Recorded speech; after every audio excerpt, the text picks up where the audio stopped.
안녕하세요. 저는 올해 40살 초반이 된 여자입니다. 많은 사람들의 사연을 들으니까 제 과거의 일들이 생각나는데요.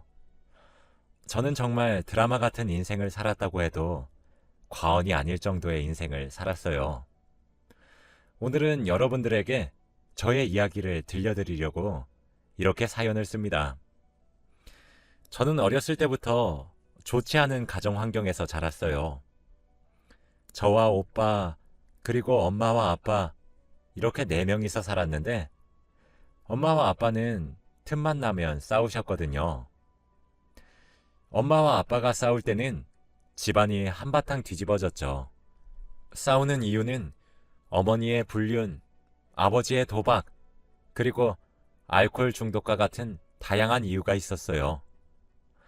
저는 부모님께서 싸우시는 소리가 너무 무서웠고, 항상 울면서 귀를 막고 방구석에서 혼자 이 싸움이 끝나기만을 기다리고 있었는데, 그럴 때마다 저희 오빠는 방 안에서 저를 침대에 눕힌 채 이불 속에서 노래를 불러주었어요.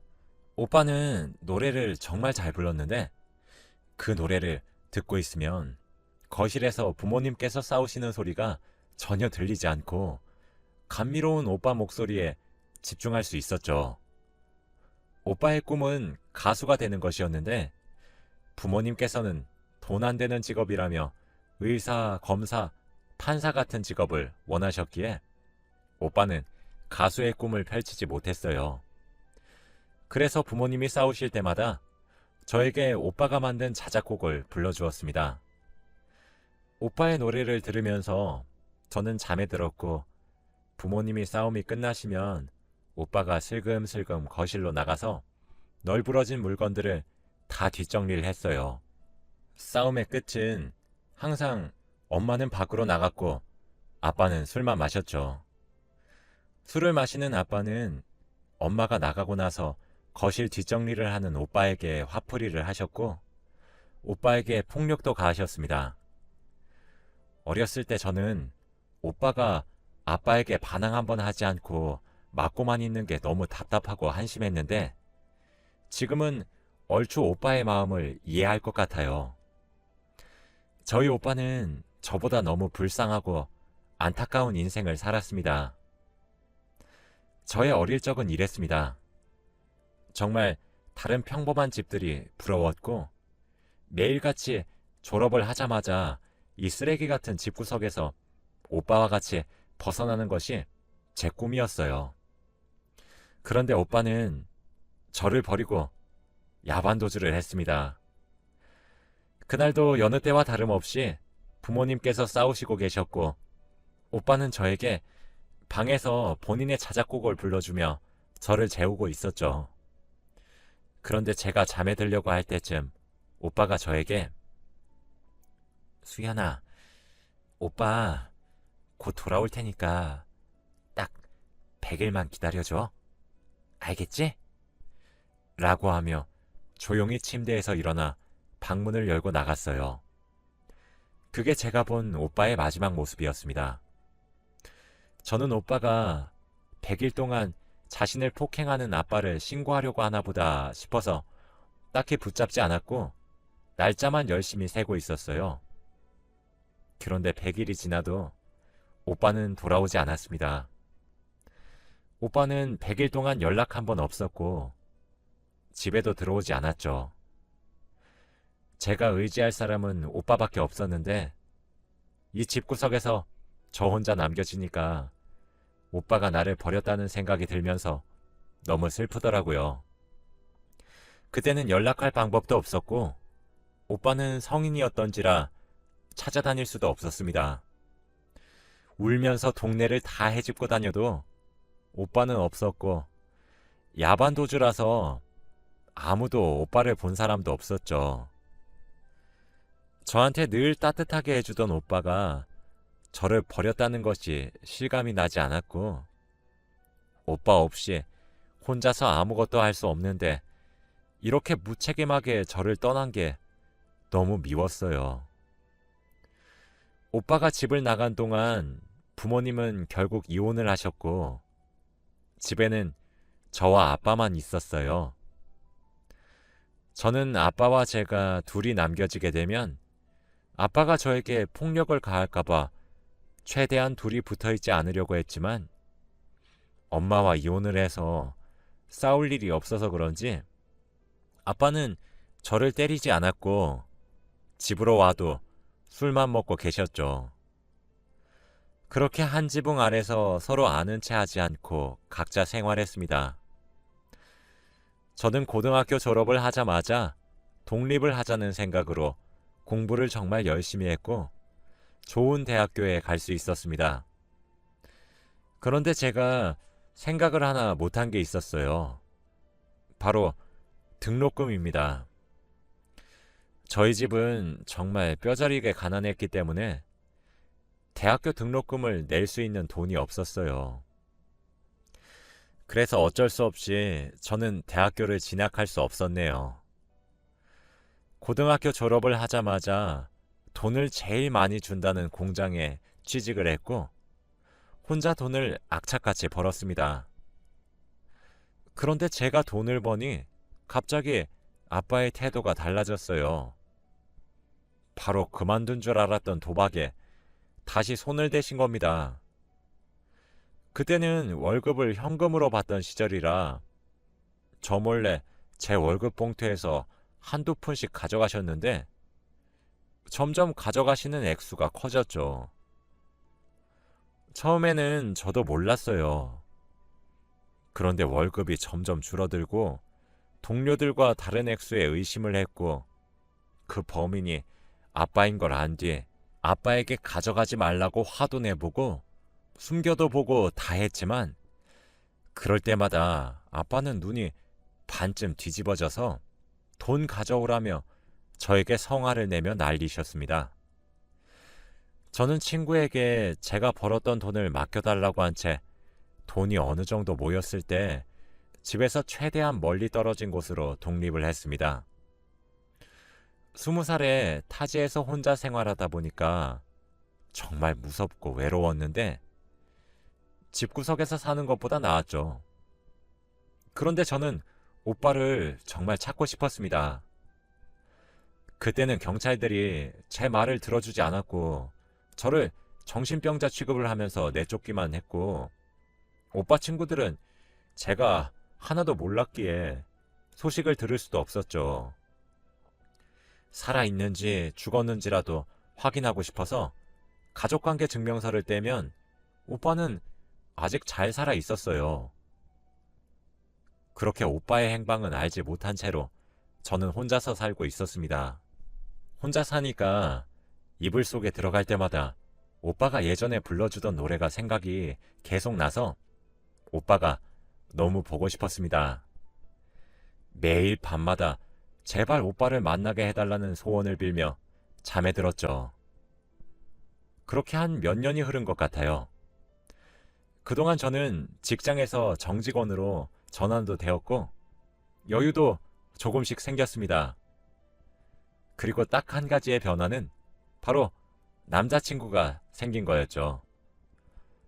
정말 다정하고 멋진 사람이었는데 저의 모든 집안 사정을 알고도 저를 보듬어주는 사람이었습니다. 저희 가정 환경이 늘 저의 흠이라고 생각해서 매번 숨기고 다녔는데 이 사람은 제 과거를 듣고 그동안 많이 힘들었겠네 라고 하면서 자기가 눈물을 흘리더라고요. 제 이야기를 들으면서 하나같이 저를 이상한 눈초리로 보는데 이 사람은 뭔가 달랐습니다. 늘 공감해주고 격려해주면서 의지가 되어주는 사람이었죠. 그런데 이 사람은 또 부유한 가정 환경에서 자랐는데 호화로운 주택가, 가정부가 여러 명 있는 그런 집이요. 다들 아시죠? 자신을 태우는 차가 따로 있고 마당도 아주 넓은 그런 집에서 살았어요. 이런 부잣집 도련님이 저 같은 여자를 좋아해 준다는 게 정말 신기했습니다. 아무튼 저와 남자친구는 정말 열심히 연애했고 서로밖에 눈에 들어오지 않았어요. 이 사람과 몇 년 동안 연애를 했는데 저에게 대뜸 프로포즈를 하더라고요. 저는 이 사람의 아내가 될 그릇이 되지 않는다는 걸 저도 알고 있었고, 분명히 남자친구 집안에서 반대가 굉장히 심할 거라고 생각했어요. 그래서 처음에는 반대를 했습니다. 이 사람에게 제 속내를 다 이야기했지만 남자친구는 자신의 뜻을 굽히지 않았고 자기만 믿으라며 결혼을 하자고 하더라고요. 지금까지 너무 힘들게 살았으니 이제부터 평생 손에 물 한 방울 묻히지 않게 해주겠다고 하면서 말이에요. 솔직히 그 말에 저는 너무 흔들렸고 몇십 년 동안 쉬는 날 없이 돈만 벌었던 제 자신이 너무 불쌍해서 이제 조금 쉬고 싶다는 욕심이 생겨 프로포즈를 받은 것 같아요. 그런데 제 인생에서 휴식은 정말 욕심이었습니다. 남자친구네 부모님의 반대가 너무 심했어요. 당연히 이해합니다. 집안에 하나밖에 없는 아들이 이런 환경에서 자라온 여자와 결혼을 하겠다고 하는데 얼마나 속에 천불이 나시겠어요. 그런데 제가 집에 인사를 드리러 가니 저에게 악담을 내뱉으셨습니다. 저의 불우한 가정 환경을 듣고 저에게 엄마랑 아빠 둘 중에 한 명이 이상하니까 이혼했다는 거 아니니? 그럼 넌 그 유전자를 받았으니까 너도 이상하다는 거잖아. 어디서 너 같은 애가 우리 아들을 넘봐? 사람은 비슷한 사람을 만나야 하는 법이야. 이 결혼 절대 안 돼. 라고 하셨죠.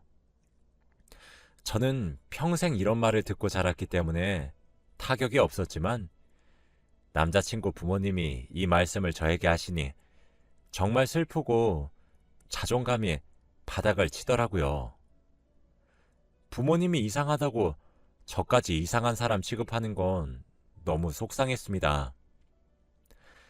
남자친구는 이 말을 듣고 자기가 불같이 화를 내면서 어머니, 아버지, 수연이 그런 사람 아닙니다.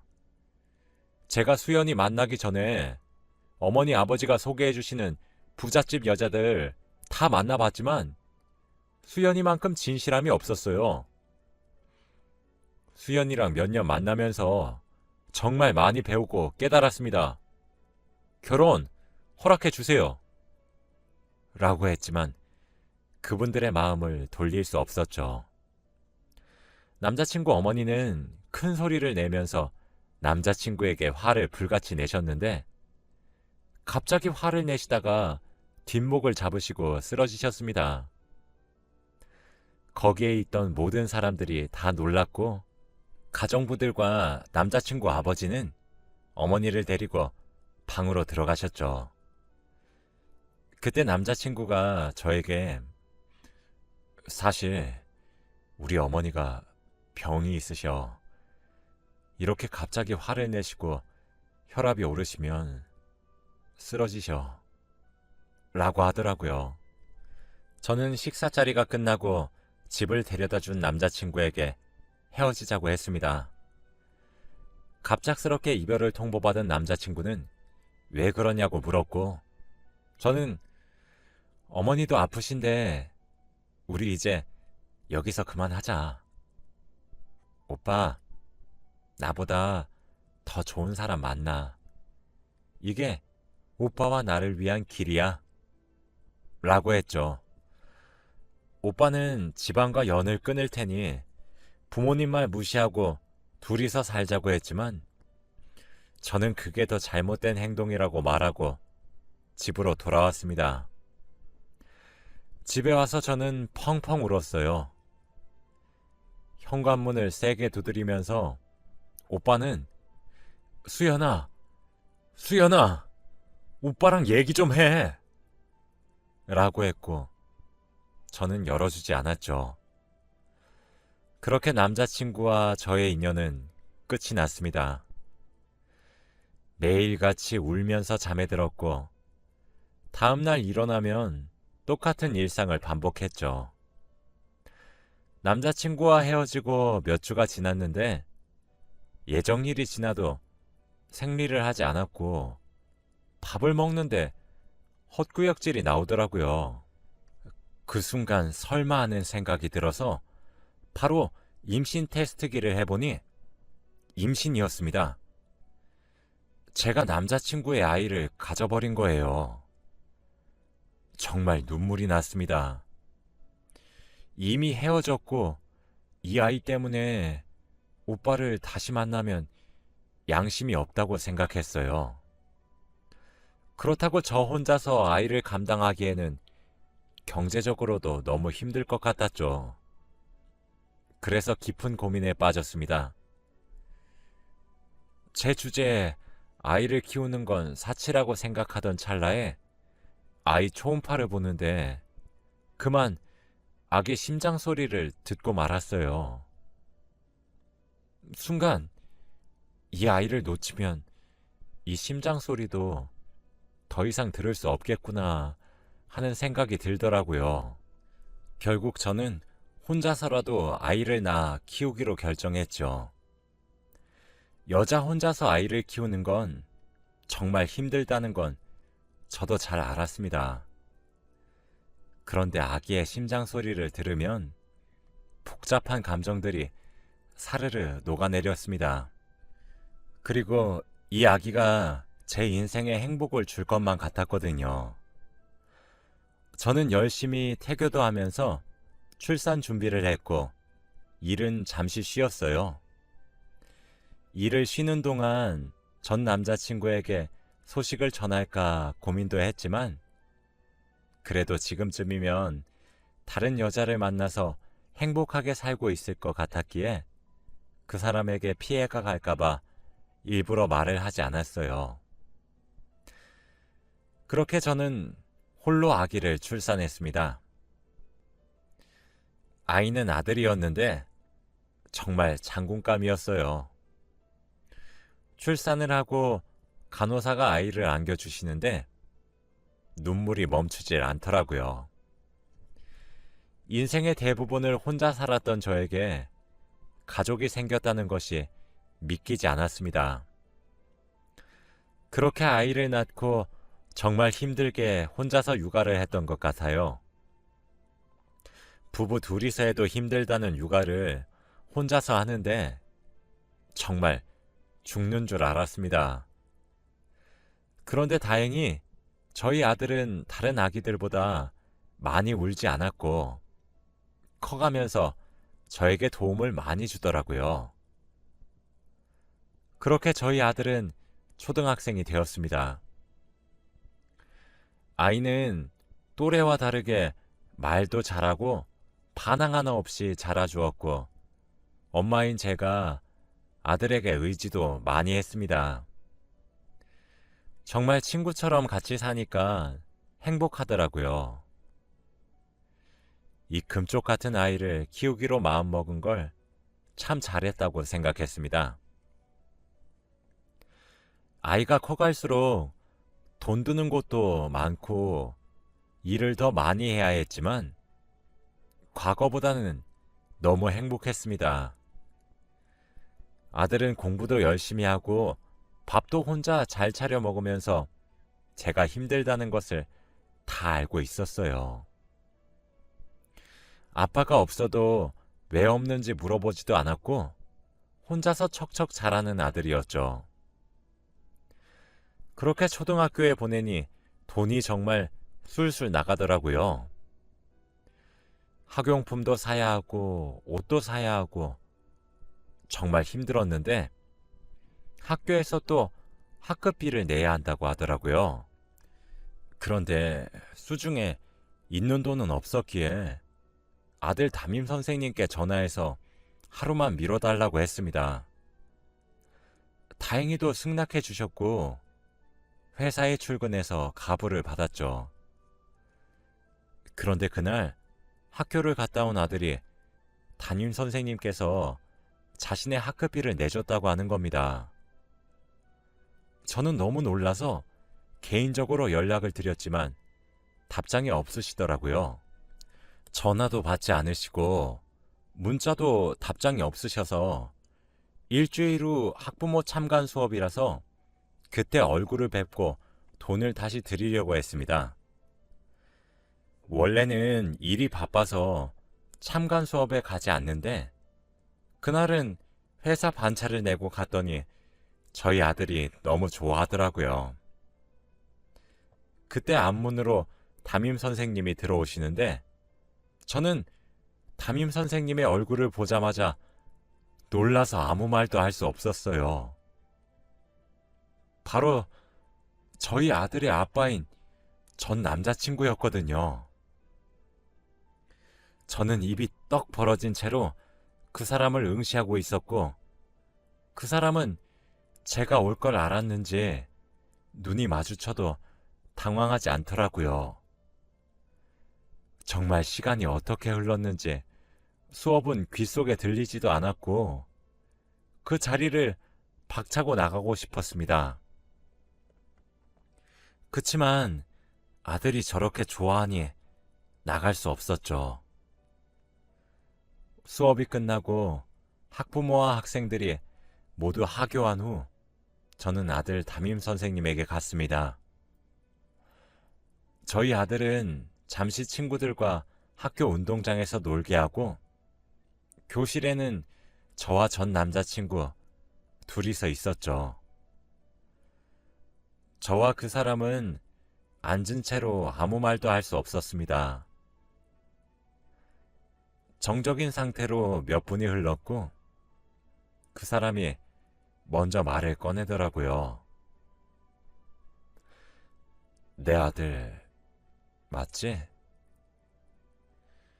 거짓말을 해서 아니라고 할까 했지만 저희 아들이 그 사람과 너무 닮았기에 아니라고 할 수 없었어요. 저는 고개를 끄덕였고 그 사람은 한숨을 푹 쉬며 왜 자기한테 말 안 했냐고 하더라고요.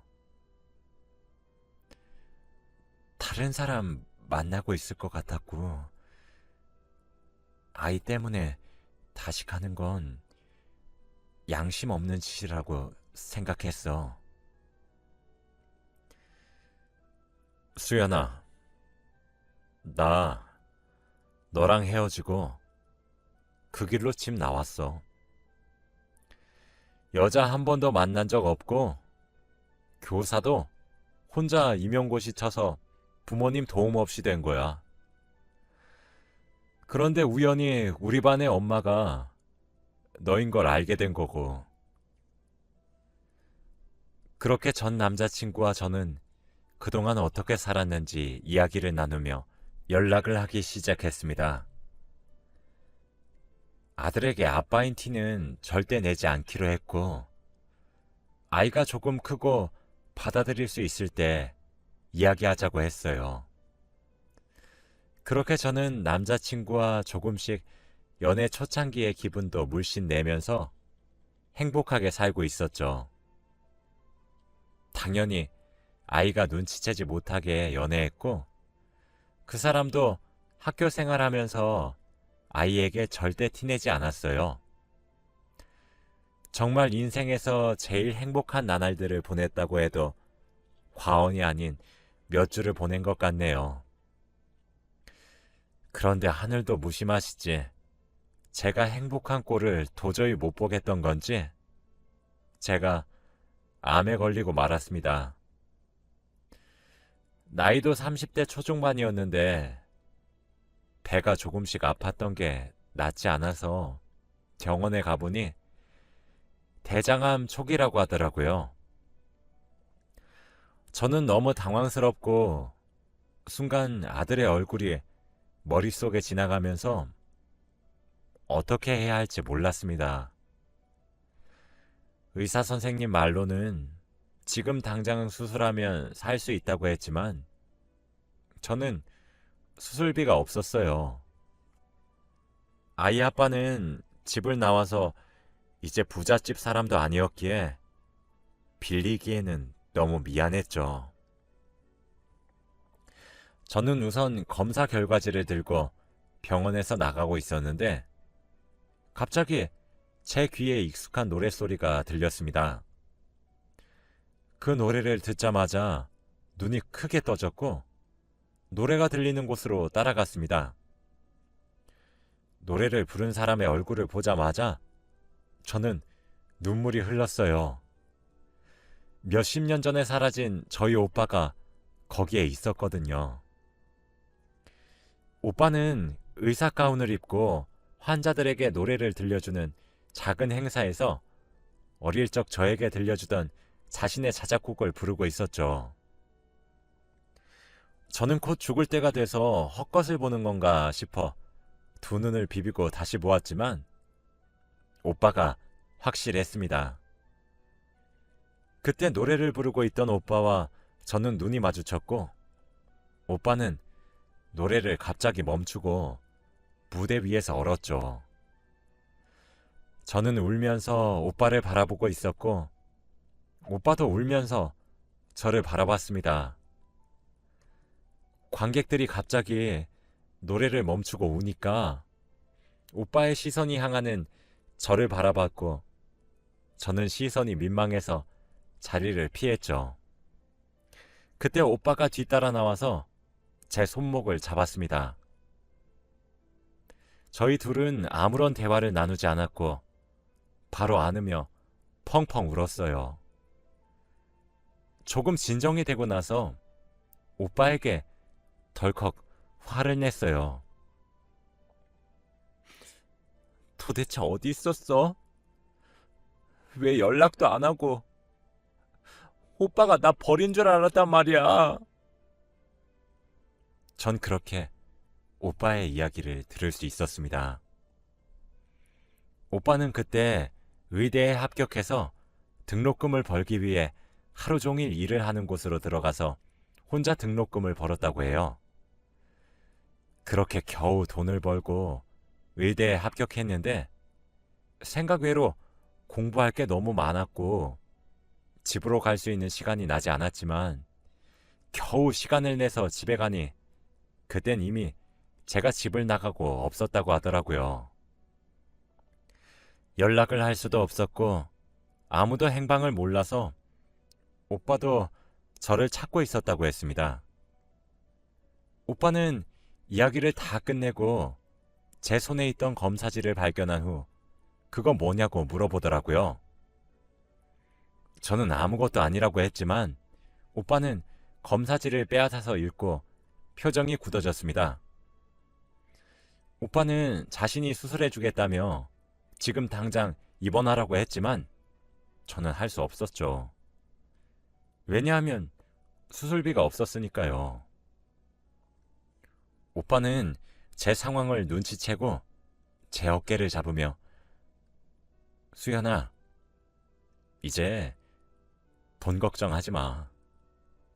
수술비 오빠가 낼게. 그동안 오빠가 못해준 거 갚는 거니까 부담 갖지 마. 라고 했죠. 그날 저는 바로 그 병원에 입원을 했고 입원 소식을 듣고 아들과 아이 아빠가 왔습니다.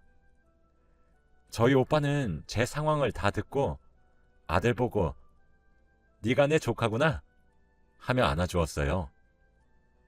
아들도 다행히 저희 오빠를 좋아하는 듯 보였고 저는 바로 다음날 수술을 했습니다. 오빠의 수술 솜씨는 정말 좋았고 완치도 빨랐어요.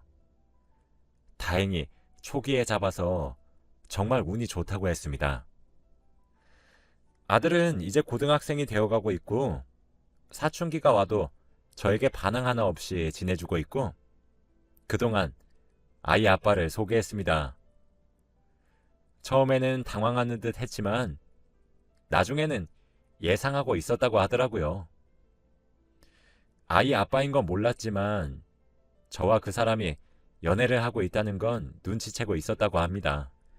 정말 아이 눈은 속이지 못하네요. 지금은 아이 아빠와 저는 늦은 결혼 준비를 하고 있고 아들도 적극 찬성하고 있어요. 제가 행복하면 자기도 좋다고 하면서요. 정말 아들 하나는 잘 낳은 것 같습니다. 지금 생각해보면 정말 드라마 같은 인생을 살았던 것 같아요. 불우한 가정 환경 속에서 자랐지만 지금은 너무 행복하네요. 이 행복이 끝나지 않았으면 좋겠습니다. 여러분들도 지금 힘들다고 포기하지 마시고 꼭 악착같이 버티면서 살다 보면 언젠가 행복한 날이 올 거예요. 제 이야기는 여기까지입니다. 들어주셔서